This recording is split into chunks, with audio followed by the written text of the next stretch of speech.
How's it going, everyone? My name is Jakejames Lugo, and welcome to the channel, where you'll find some of the most fair and honest game reviews out here. Hello there. Now, we're back on our Star Wars stuff with the sequel to Jedi Knight 2, Jedi Outcast. A lot of people say that this is some of the best lightsaber combat of all time. Whether that's true or not is anybody's guess, but we're about to find out and see if we've actually underestimated this game's power. If you love seeing Jedi and lightsabers in your video games, there were plenty of options to choose from back in the day. The early 2000s were a golden era for Star Wars games, with some of the best in the franchise making an impact across the galaxy. But how did LucasArts follow up a hit like Jedi Knight 2, Jedi Outcast? They gave us more Jedi and lightsaber action by taking things even further. Star Wars Jedi Knight Jedi Academy was released for the PC and original Xbox back in 2003. It's the sequel to Jedi Outcast and the final installment of the Jedi Knight series that began with Star Wars Dark Forces. Funny enough, Jedi Academy also has a big mod scene that has endured for a very long time. You could find a ton of great mods made by the Star Wars community that are very fun to play, including the highly popular Star Wars movie duels that recreates classic Star Wars lightsaber battles, with cutscenes and everything. What? But I'm getting distracted here. What's going on with the story with Jedi Academy? The game takes place about 2 years after the events of Jedi Outcast, which is around 10 years after Return of the Jedi. Jaden Core joins the Jedi Academy on Yavin 4 that is being run by Luke Skywalker, where he meets Rosh Pennon. The two of them become Jedi Padawans at Luke's Academy and go on missions under the guidance of Kyle Katarn. But their training and duty as Jedi coincide with the growing hostility of a Sith cult named the Disciples of Ragnos. These Dark Jedi are led by Taven Axmes and his apprentice Alora. The cult is going around stealing Force energy from various locations to resurrect a Sith Lord named Marka Ragnos, who was buried on Korriban. Jaden and the rest of the Jedi need to stop this from happening before the Sith cult can wreak havoc on the rest of the galaxy. You're definitely getting a wild Star Wars story that sounds like a big stretch, but is Jedi Academy still a fun game to play through? Only one way to find out. Whoa! Howlers!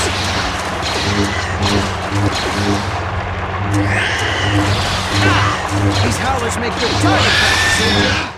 Now, the story of this game is considered Legends material, where it's not part of the official Disney canon for Star Wars, at least at this moment in time. That being said, however, I still think that there are some elements to this plot that are a little bit interesting, between the extra Padawan that is your friend that ends up becoming jealous, getting tempted by the dark side, to the very final choice towards the end of the game where you get a choice to be either a light side Jedi or a dark side Jedi. I think that stuff is kind of interesting. However, that same choice that's towards the very end does seem a little bit tacked on, where the rest of the game you're not really given any sort of consequences, whether you use dark side powers or light side powers. There isn't anything like that in the same way that Knights of the Old Republic kind of changed your alignment. You don't really get that in this game. The other thing too is that I do like that it is still connected to the Jedi Knight series, where Kyle Katarn is still a factor in this game, even though you don't necessarily play as him. You can only really play as him in multiplayer, but he's not the central main character of this story, even though he's still involved. The same thing with Luke Skywalker, which is pretty much the main hero of the entire Star Wars saga. You get an original character where you could step into their shoes, but you still have this familiarity that's around you, playing out in a story you've never seen before. I think it works out for the better. Even though it still does have its flaws, it's still not terrible by any means. I should also mention that I do like how you're able to tackle multiple missions in any sort of order that you like, even though you're still guided towards those mandatory missions you have to complete that are related to some of the plot points. It's still open-ended enough to give you a lot of breathing room, but still not too open-ended where you're not guided enough throughout this narrative. Again, I feel like this is a good way to approach stuff like this, where you could tackle multiple missions in any way that you please, but you're still going on this same story. So some people might not like that, some people might, but personally for me, I think it works. But with all of that being said, what about the gameplay itself? Because this is the thing that a lot of people really love about Jedi Academy, for one reason or another. Is it actually good, or is it mediocre? The gameplay in here is expanded upon from Jedi Outcast. You not only have the ability to customize your character, but you can choose from a variety of lightsaber forms and force powers. Jedi Academy lets you pick your lightsaber hilt and blade, allowing you to use things like a double-bladed lightsaber and even dual-wield lightsabers. Different moves are connected to each lightsaber form, which look different in combat. The force powers you have are similar to those in Jedi Outcast, and are just as powerful against anything you will face. Impressive. Most impressive. One can always still use a handy blaster and other weapons for a more traditional FPS approach, but why do that when you could go in swinging your lightsaber and wielding the Force like a one-man army?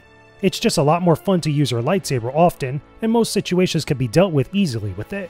Unless the enemy is really off in a far distance, you really don't have to use your projectile weapons all that much. Getting into fights with stormtroopers, bounty hunters, and even Dark Jedi is a common thing within every mission, with the occasional lightsaber dual boss fight here and there. But the biggest problem won't always be the enemies that you find on your missions. I have a bad feeling about this. I've got a bad feeling about this. I have a bad feeling about this. I have a bad feeling about this. Oh, I have a bad feeling about this. The most annoying thing in the game is the lack of direction on where to go. Some missions will require you to do certain things or go to certain places, but you won't have any sort of visual indicator or marker. It doesn't help when things you need to interact with blend together so easily with the environment, making it nearly impossible to tell you where you should or shouldn't be messing with. You might also get lost and accidentally backtrack in some spots while you try to figure out where you need to go. Again, due to the lack of a map or an indicator on where your objective is located. I don't mean that the game needs to hold your hand everywhere, but it would be nice to have some sort of visual indicator to show where exactly is the right path or where is an object that I need to interact with. I don't believe that. And you're sounding like a separatist.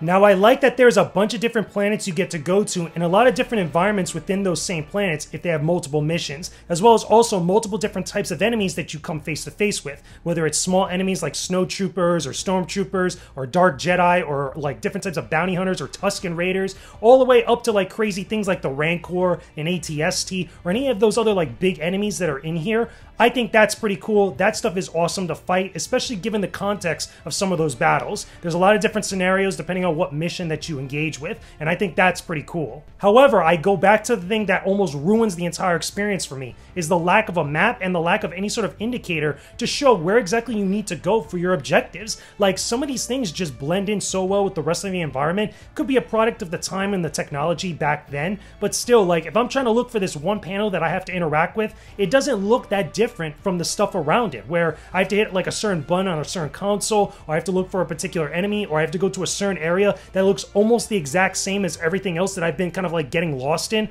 That type of stuff is a little bit annoying. They could have just put like some sort of marker somewhere where I could actually see if I get close enough to it, I can make it out from the rest of the background, or something else involving a map. Like, I don't understand why these games just don't have a map. A lot of other first-person shooters back in the day around the time frame that this game was around did have a map, so could be a design choice, but I think it's a poor one because, if anything, it really impacts the player's experience where you could end up wasting a lot of time trying to find out exactly what you need to do. That doesn't go to say that it takes away from the combat itself. I still think that the combat, much like in Jedi Knight, Jedi Outcast, I feel like is still pretty good. You have to be really on point with your aim, granted with both a lightsaber and also the projectile weapons. I find myself using the lightsaber much more often than I do any other weapon. Same thing with the force powers. I probably maybe use the force healing, the force push, maybe force pull, and then of course lightning, probably more than anything else, but more than anything else beyond that, it was just straight up lightsaber combat for me. I was jumping around, I was slashing enemies and stuff, and it was fun, but it was clearly tipped in favor of lightsaber combat than everything else. So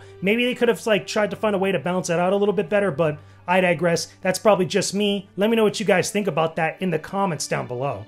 So that goes for the single player content, which is what it is. But everybody else really harps on the multiplayer features of Jedi Academy, and for a lot of people, that is like the basis for a lot of the mod community. But was the base multiplayer modes for this game any good?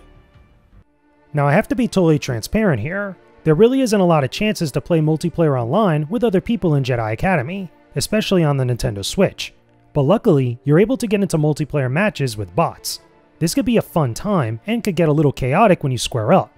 Each match allows you to customize the weapons and force powers that everyone can use, as well as the characters you could play as. Game types are pretty standard. There's deathmatch, capture the flag, and free-for-all modes, which could be done on a number of different maps based on different planets. It's not the largest variety, but definitely enough to get into a lot of matches. Overall, multiplayer could be a fun time, whether you're playing with humans or bots. Just don't expect it to be as polished as other recent multiplayer games. A surprise, to be sure, but a welcome one.